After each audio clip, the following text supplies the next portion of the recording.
Assalamualaikum warahmatullahi wabarakatuh. Selamat datang di channel YouTube Haji Iftitaul Jannah SAG MPDI. Kali ini kita akan membahas tentang materi khutbah, tabligh dan dakwah untuk materi PAI dan Budi Pekerti kelas 11 semester 2. Setelah mempelajari media pembelajaran ini, diharapkan siswa dapat menjelaskan pengertian khutbah, tabligh, dan dakwah. 2. Menjelaskan tata cara khutbah, tabligh, dan dakwah. 3. Memperagakan khutbah, tabligh, dan dakwah. Pembahasan yang pertama yaitu tentang khutbah. Khutbah berasal dari kata khotoba, yakhtubu khutbatan, yang berarti ceramah atau pidato. Khutbah Jum'ah ialah bentuk ceramah yang berisi nasihat dan wasiat keagamaan yang disampaikan kepada jamaah yang diikat oleh syarat dan rukun. Khutbah Jum'ah punya syarat dan rukun yang tidak boleh ditinggalkan, sebab terkait erat dengan sah atau tidaknya sebuah ibadah mahdoh. Orang yang menyampaikan khutbah disebut dengan khotib. Syarat menjadi khotib yang pertama adalah Islam, baligh, berakal. 2. Mengetahui syarat, rukun, dan sunnah khutbah. 3. Suci dari hadas dan najis. 4. Suaranya jelas dan dapat dipahami jamaah. 5. Tidak tercela dalam masyarakat. Syarat khutbah. Yang pertama, dimulai sesudah masuk waktu duhur. 2. Khotib hendaknya berdiri jika mampu. 3. Khotib hendaklah duduk sebentar antara khutbah satu dan khutbah kedua, sebagaimana sabda Rasulullah sallallahu alaihi wasallam. Bismillahirrahmanirrahim. Kana Rasulullah sallallahu alaihi wasallam yakhtubu qa'iman wa yajlisu baina khutbatain. Rawahu Muslim. Artinya adalah Rasulullah sallallahu alaihi wasallam berkhutbah dengan berdiri dan beliau duduk antara dua khutbah. Syarat yang selanjutnya adalah suara khotib harus dapat didengar jamaah. Khotib juga harus suci dari hadas dan najis, dan khotib harus menutup aurat.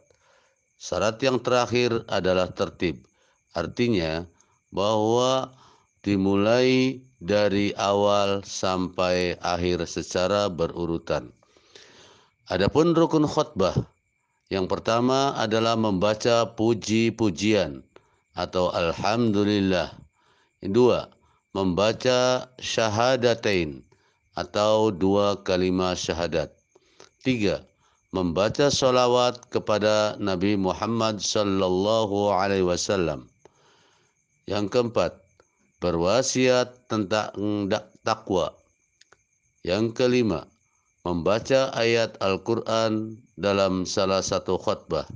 Dan yang terakhir, mendoakan kaum muslimin pada khutbah kedua. Sedangkan sunnah khutbah, yang pertama adalah khutbah disampaikan di atas mimbar yang lebih tinggi. 2. Khotib menyampaikan khutbah dengan kalimat yang jelas, sistematis, dan tidak terlalu panjang. 3. Khotib hendaklah menghadap ke arah jamaah. 4. Hendaklah memberi salam pada awal khutbah. 5. Khotib duduk sebentar sesudah memberi salam. 6. Khotib membaca surat Al-Ikhlas ketika duduk antara dua khutbah. Selanjutnya, khotib menertibkan 3 rukun khutbah, yaitu puji-pujian atau dengan membaca alhamdulillah, solawat Nabi dengan contohnya Allahumma salli ala Sayyidina Muhammad dan wasiat takwa. Sedangkan sunnah khutbah yang terakhir adalah jamaah hendaknya memperhatikan khutbah, tata cara praktek khutbah. Dalam praktek berkhutbah, hendaklah diperhatikan syarat dan rukun khutbah. Kemudian perhatikan urutan-urutan sebagai berikut. Khutbah pertama, urutannya, khotib berdiri memberi salam. 2. Khotib duduk mendengar azan. 3. Khotib berdiri kemudian membaca hamdalah seperti Alhamdulillahilladzi an'amana bil imani wal islam. 4. Membaca 2 kalimat syahadat. Contohnya, Asyhadu an la ilaha illallah wa asyhadu anna Muhammadar Rasulullah. 5. Membaca salawat Nabi.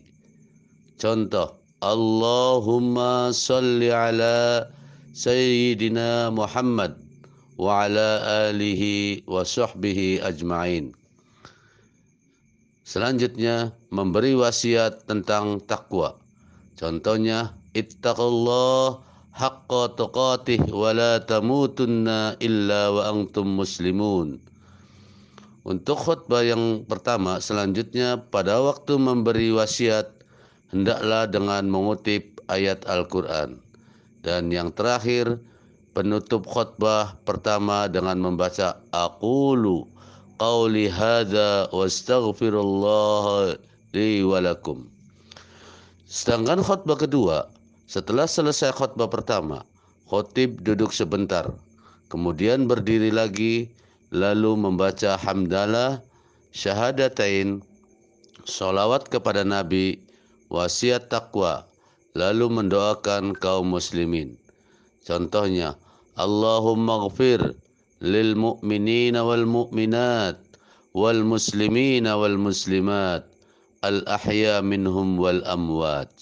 Kemudian ditutup dengan membaca ibadallah innallaha ya'muru bil 'adli wal ihsan wa ita'i dzil qurba wa yanha 'anil fahsya'i wal munkar wal baghi ya'idzukum la'allakum tadhakkarun.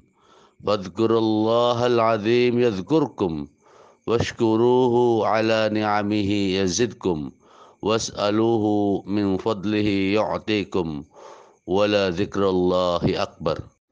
Pembahasan yang kedua yaitu tentang masalah tabligh.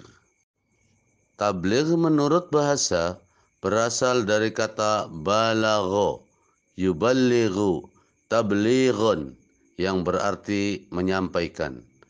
Sedangkan menurut pengertian istilah, tabligh adalah menyampaikan ajaran-ajaran Islam kepada umat manusia untuk dijadikan pedoman agar memperoleh kebahagiaan dunia dan akhirat. Tabligh adalah dakwah Islamiyah yang dalam bentuk khusus, lisan dan tulisan untuk menyampaikan ajaran Islam kepada orang lain. 3. Tentang masalah dakwah. Pengertian dakwah.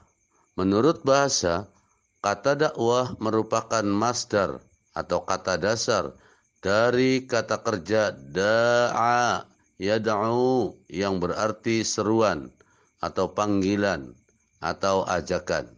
Sedangkan menurut istilah, dakwah ialah setiap kegiatan yang bersifat menyeru, mengajak dan memanggil orang atau kelompok orang untuk beriman kepada Allah Subhanahu wa taala sesuai dengan ajaran akidah atau keyakinan atau syariat, masalah hukum dan akhlak Islam.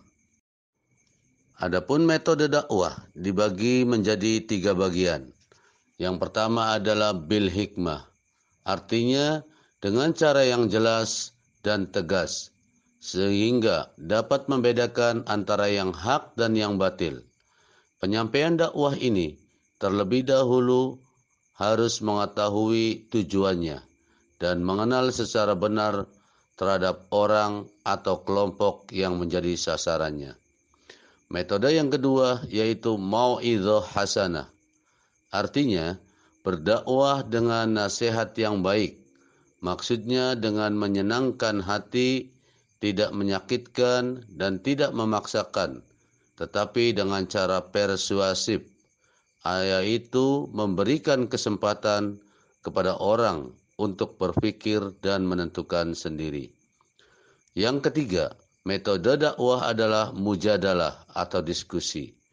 Berdakwah dengan saling tukar pikiran dan informasi.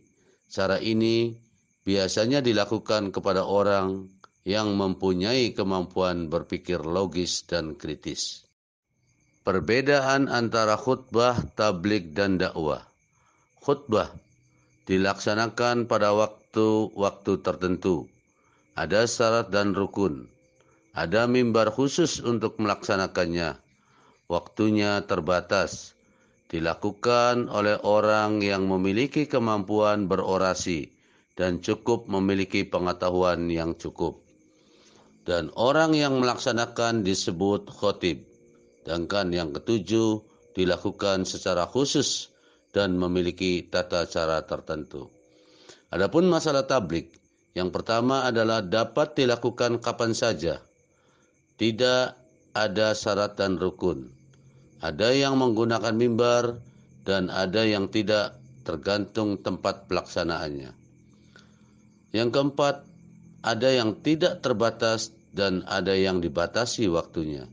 Yang kelima, bisa dilakukan oleh siapa saja yang memiliki kemampuan berorasi dan pengetahuan agama.